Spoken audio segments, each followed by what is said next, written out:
Hi, I'm Amy Russell. I'm a professor at Brown. I work on ancient history and culture.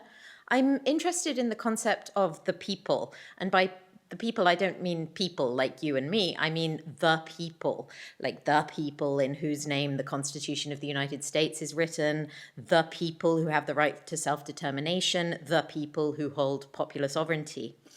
And there's two really important things about this concept of the people. And the first is that it hasn't always been this way. There are lots of times and places in human history where political legitimacy hasn't derived from the people. People lived under the divine right of kings, for example. So I study ancient Rome, and that's important for me because ancient Rome is one of the other relatively rare times in human history where political legitimacy does, I argue, derive from the people. But the second important thing about the concept of the people is that the people, capital T, capital P, it's not the same as the population. It's not a summary of everyone. It's not something additive. It's something that can be quite exclusionary, right? Some people don't count as part of the people. Some people count more than others. In English is a really difficult language, and in English, people is the plural of person. That's kind of confusing because it sort of implies that the people is going to be a plurality. It's going to be a group of all the people.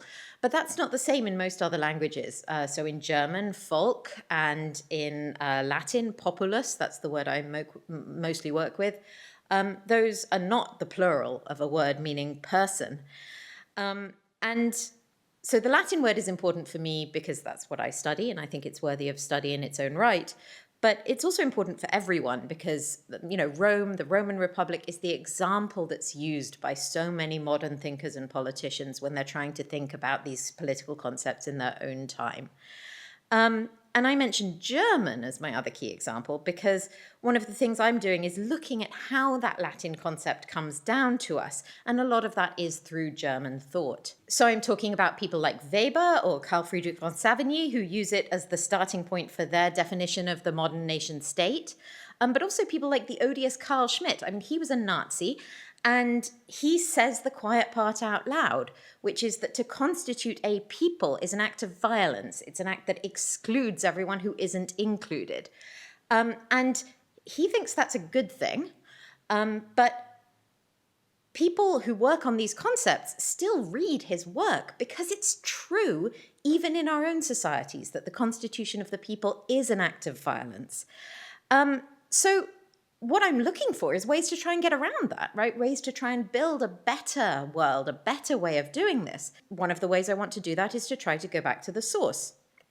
So I do think that some of these modern thinkers misunderstand the Latin concepts that they're working with. Does it matter if they misunderstand? I mean, not really. It's not like I can, turn up at the UN and say, by the way, all you guys are wrong about how Cicero understood the notion of populus, which is at the heart of the modern nation state. I mean, that's not going to change anything. But I do think that they did misunderstand. I've been looking a lot into how Cicero uses the term, not actually to show that he uses it differently, but actually to show that his definition of it is only one of many possible definitions that were at play at the time, and it's the one that's been picked up and followed by these modern thinkers. So there are alternatives. So I'm trying to find some of these alternatives which could provide us alternative starting points to think with, to try and build alternative ways of constituting ourselves as a people today. Those alternatives weren't necessarily nice. I mean, the Rome I'm talking about was a slave society. But they do offer something different, some new grist for the mill, something that we can think with differently.